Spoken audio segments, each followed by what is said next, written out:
Police হেডকোয়ার্টার্সের এক ভয়ঙ্কর ও চাঞ্চল্যকর তথ্য দেখে হতবাক হয়ে গেলাম। ৩ মাসে ১,৪২,০০০ গ্রেপ্তার, কারাগারগুলোতে ধারণ ক্ষমতার ৩.৫ গুণ বন্দির ভয়াবহ রাজত্ব, আওয়ামী লীগ নেতাকর্মীদের উপর মধ্যযুগীয় নির্যাতন, হেফাজতে ৫০ জনের বেশি প্রাণহানি, অন্যদিকে আন্তর্জাতিক মানবাধিকার সংস্থাগুলোর দ্বিমুখী নীরবতা। এই নীরবতা কেন? সুপ্রিয় দর্শক, দেশে কি এখন কোনো স্বাভাবিক আইনশৃঙ্খলা বা বিচারিক ভারসাম্য অবশিষ্ট আছে? নাকি পুরো দেশটা কি একটি বিশাল উন্মুক্ত কারাগারে পরিণত করা হয়েছে? গত ৩ মাসে পুলিশের হাতে গ্রেপ্তার হয়েছে ১,৪২,০০০-এর কাছাকাছি মানুষ। প্রতিদিন দেশের আনাচে কানাচে যেভাবে চিরুনি অভিযান চালিয়ে গণগ্রেপ্তার চালানো হচ্ছে, তাতে সাধারণ মানুষের মৌলিক মানবাধিকার এবং নিরাপত্তার শেষ চিহ্নটুকু ধূলিসাৎ হয়ে যাচ্ছে। গত ২৮শে জুলাই মঙ্গলবার পুলিশ সদর দপ্তর থেকে পাঠানো এক আনুষ্ঠানিক সংবাদ বিজ্ঞপ্তিতে এই ভয়াবহ ও আঁতকে ওঠার মতো তথ্য তুলে ধরা হয়েছে। ১লা মে থেকে ২৭শে জুলাই পর্যন্ত পরিচালিত এই অভিযানে মোট ১,৪১,৯৭৯ জনকে গ্রেপ্তার করা হয়েছে, যেখানে দেশের সমস্ত কারাগারের মোট ধারণ ক্ষমতা ৪৫,০০০ থেকে ৪৬,০০০ জন। সেখানে আজ ধারণ ক্ষমতার প্রায় ৩.৫ গুণ বন্দীকে গাদাগাদি করে কারাগারে ঠেসে রাখা হয়েছে, যাদের বেশিরভাগই রাজনৈতিক প্রতিপক্ষ ও ভিন্ন মতের মানুষ। হেফাজতের ইতিমধ্যেই প্রায় ৫০ জনের মতো আওয়ামী লীগের সংশ্লিষ্ট নেতাকর্মীকে নির্মমভাবে মৃত্যুর দিকে ঠেলে দেওয়া হয়েছে। দর্শক, পুলিশি অভিযানের আড়ালে এই রাজনৈতিক নিপীড়ন, কারাগারের ভয়াবহ মধ্যযুগীয় অবস্থা এবং শেখ হাসিনার আমলে পান থেকে চুন খসলি যারা চিল্লাচিল্লি করা সেই আন্তর্জাতিক মানবাধিকার সংস্থাগুলোর আজকের এই নির্লজ্জ ও সুবিধাবাদী নীরবতার বিরুদ্ধে আমরা তীব্র প্রতিবাদ জানাই। দর্শক, আসুন পুলিশ সদর দপ্তর থেকে দেওয়া তথ্যের দিকে একটু চোখ রাখা যাক।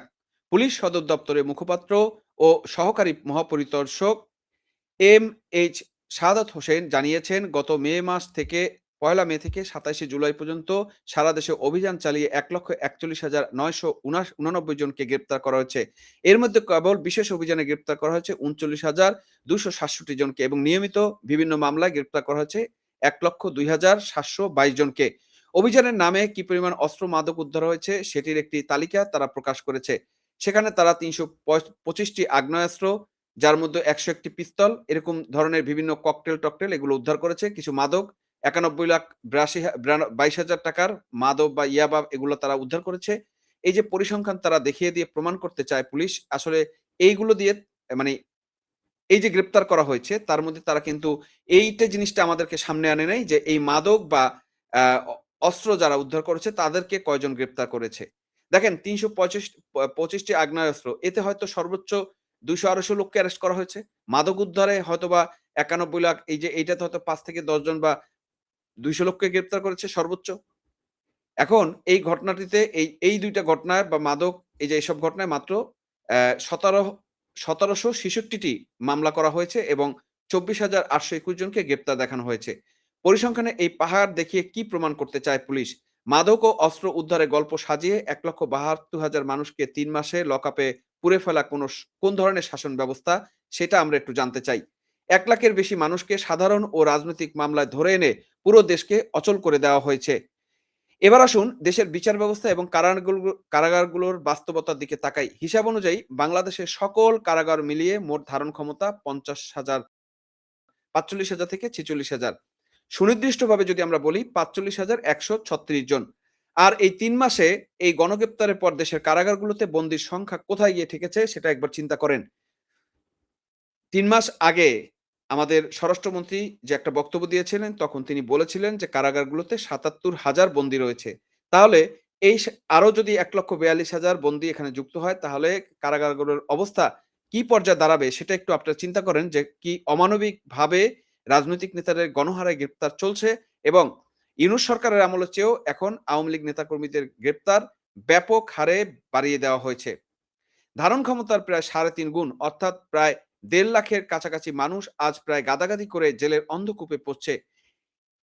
একটা সেলে যেখানে ১০ জন থাকার কথা, সেখানে ৩০-৪০ জনকে গরুর হাটের মতো করে ঠাসাঠাসি করে রাখা হয়েছে। ঘুমানোর জায়গা নেই, শৌচাগারের ব্যবস্থা নাই, চিকিৎসার ন্যূনতম সুযোগ নাই। এটি কি আইন প্রয়োগ নাকি মানবসৃষ্ট নরক যন্ত্রণা? কারাগারে এই বন্দীদের একটি সিংহভাগই রাজনৈতিক প্রতিপক্ষ। ভিন্নমত দমনে বা আওয়ামী লীগের নেতাকর্মীদের দমনে পুলিশকে রাজনৈতিক হাতিয়ার বানিয়ে যেভাবে নির্বিচারে মানুষকে ধরে জেলে পুরে রাখা হচ্ছে, তা যেকোনো সভ্য সমাজের গণতান্ত্রিক কাঠামোকে চুরমার করে দেয়। দর্শক, এই সংক্রান্ত যে নিউজ খবরটা আপনারা দেখছেন, পুলিশ হেডকোয়ার্টার্সের রেফারেন্সে স্পষ্ট বলা হয়েছে ৩ মাসে পুলিশের হাতে গ্রেপ্তার ১,৪২,০০০। দেশব্যাপী বিশেষ অভিযান ও নিয়মিত অভিযানে গত প্রায় ৩ মাসে ১,৪১,৯৭৯ জনকে গ্রেপ্তার করেছে বাংলাদেশ পুলিশ। এর মধ্যে বিশেষ অভিযানে গ্রেপ্তার হয়েছে ৩৯,২৬৭ জন। বিভিন্ন মামলা নিয়মিত অভিযানে হয়েছে ১,০২,০০০। দেখেন এই যে বিভিন্ন মামলা, সেই মামলা কোনটা? রাজনৈতিক যে মামলাগুলো হয়েছে ৫ই আগস্টের পর থেকে, সেই জিনিসগুলো কিন্তু তারা এখানে তুলে নেওয়া হয়েছে। আমরা এই তথ্যগুলো নিয়ে যে ভয়াবহ চিত্র দেখতেছি, সবচেয়ে নির্মম এবং ভয়াবহ চিত্রটি হলো কারাগার এবং পুলিশি হেফাজতে একের পর এক মৃত্যুর মিছিল। তথ্যে উঠে এসেছে রাজনৈতিক প্রতিহিংসার শিকার হয়ে ইতিমধ্যে প্রায় ৫০ জনের মতো আওয়ামী লীগ সংশ্লিষ্ট নেতাকর্মীকে পুলিশি হেফাজত ও কারাগারে নির্মম নির্যাতনের মাধ্যমে হত্যা করা হয়েছে। আইন প্রজ্ঞারী সংস্থার হেফাজতে থাকার অর্থ হলো রাষ্ট্রীয় হেফাজতে থাকা। অথচ সেখানে রিমান্ডের নামে, জিজ্ঞাসাবাদের নামে এবং চিকিৎসার অভাব ঘটিয়ে একের পর এক বিরোধী রাজনৈতিক কর্মীকে মৃত্যুর মুখে ঠেলে দেওয়া হচ্ছে। হার্ট অ্যাটাক বা অসুস্থতার সস্তা দোহাই দিয়ে ৫০টি তাজা প্রাণ শেষ করে দেওয়া হলো। অথচ এটি নিয়ে প্রশাসনিক স্তরে কোনো সঠিক তদন্ত নেই। কোনো নিরপেক্ষ বিচারিক কমিশন নেই। এই চরম নির্যাতন রাষ্ট্রীয় নিপীড়নের ভয়াবহতাকে ঊর্ধ্বে তুলে ধরে। দর্শক, আজ আমাদের সামনে সবচেয়ে বড় প্রশ্ন হলো, কোথায় এখন সেই সব তথাকথিত আন্তর্জাতিক মানবাধিকার সংগঠনগুলো? কোথায় গেল amnesty international, human rights watch এবং জাতিসংঘের মানবাধিকার অফিস? শেখ হাসিনার সময় যখন বাংলাদেশে পান থেকে চুন খসত, কোনো এক অপরাধী কিংবা রাজনৈতিক কর্মী গ্রেপ্তার হলে এরা ২৪ ঘন্টার মধ্যে প্রেস রিলিজ ইস্যু করত। আন্তর্জাতিক মিডিয়ার তোলপাড় সৃষ্টি করার চেষ্টা করত। মানবাধিকার লঙ্ঘনের বড় বড় রিপোর্ট তৈরি করে বাংলাদেশকে বিশ্বমঞ্চে কাঠগড়ায় দাঁড় করাতে চেষ্টা করত। আর আজ, আজ কি হচ্ছে? আজ যখন ৩ মাসে ১,৪২,০০০ মানুষ গ্রেপ্তার হয়, আজ যখন ৪৫,০০০ কারাগারে ধারণ ক্ষমতায় ৩.৫ লাখ গুণ মানুষ গাদাগাদি করে দিন কাটায়, আজ যখন হেফাজতে ৫০ জন রাজনৈতিক নেতা কর্মী নির্মমভাবে প্রাণ হারায়, তখন সেই আন্তর্জাতিক মানবাধিকার মোড়লদের মুখে কুলুপাটা কেন? তাদের মানবাধিকার চশমা কি এখন কোনো বিশেষ রাজনৈতিক স্বার্থের রঙে রঙিন হয়ে আছে? এই দ্বিমুখী নীতি আর সুবিধাবাদী মানবতা আজ বিশ্ববাসীর কাছে সম্পূর্ণ উন্মোচিত হয়েছে, যে এরা একটি বিশেষ উপলক্ষে কাজ করেছে। যেমন ধরেন, অ্যামনেস্টি ইন্টারন্যাশনালের পরিচালক ছিল আইরিন জুবাদা খান। তাকে এখন তারেক রহমান সরকার জাতিসংঘের স্থায়ী প্রতিনিধি হিসেবে পাঠিয়েছেন প্রতিমন্ত্রীর মর্যাদা দিয়ে। এবং এই আইরিন জুবাইদা খান হচ্ছে তারেক জিয়ার স্ত্রী জুবাইদা খানের আপন চাচাতো বোন। সুতরাং তারা রাজনৈতিক পরিবারের মধ্যেই এই ঘটনায় এর কারণেই শেখ হাসিনা সরকারের সময় সে পান থেকে চুন খসলেই এরা একটা রিপোর্ট তৈরি করে সেটা নিয়ে বিবৃতি দেওয়া শুরু করত। এটাই ছিল তাদের আসল উদ্দেশ্য। এখন শোনা যাচ্ছে যে এই আইরিন খানকে নাকি বাংলাদেশের আবার রাষ্ট্রপতি করারও চিন্তাভাবনা বা চেষ্টা করছেন তারেক রহমান সরকার, যাতে এই সরকারের সমস্ত ভাইটাল যে পদগুলো আছে বা শীর্ষ পদগুলো আছে সেগুলো তাদের পরিবারেরই অংশ হয়।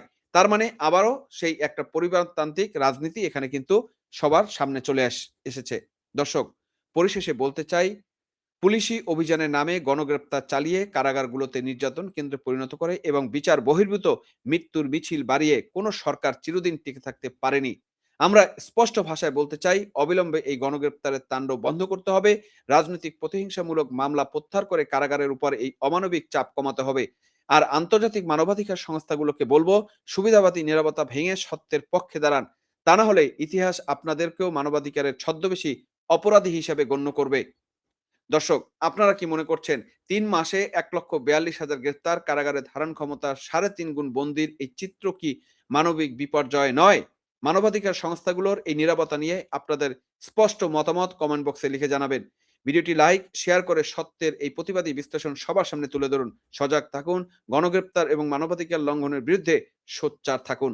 বিদায় নিচ্ছি, তবে বিদায়ের আগে বলতে চাচ্ছি, আপনার ঘরে যদি শিশু সন্তান থাকে, বিশেষ করে মেয়ে শিশু সন্তান এবং টিনেজার থাকে, তাদেরকে এই জঙ্গি, ধর্ষক, বিএনপি, জামাত, এনসিপি কাছ থেকে সাবধানে রাখুন এবং নিরাপদে রাখুন। কারণ যেভাবে ধর্ষণ এবং নিপীড়ন শিশুদের উপরে বাড়ছে, তাতে কারো সন্তান আজ নিরাপদ নয়। ধন্যবাদ সবাইকে সাথে থাকার জন্য।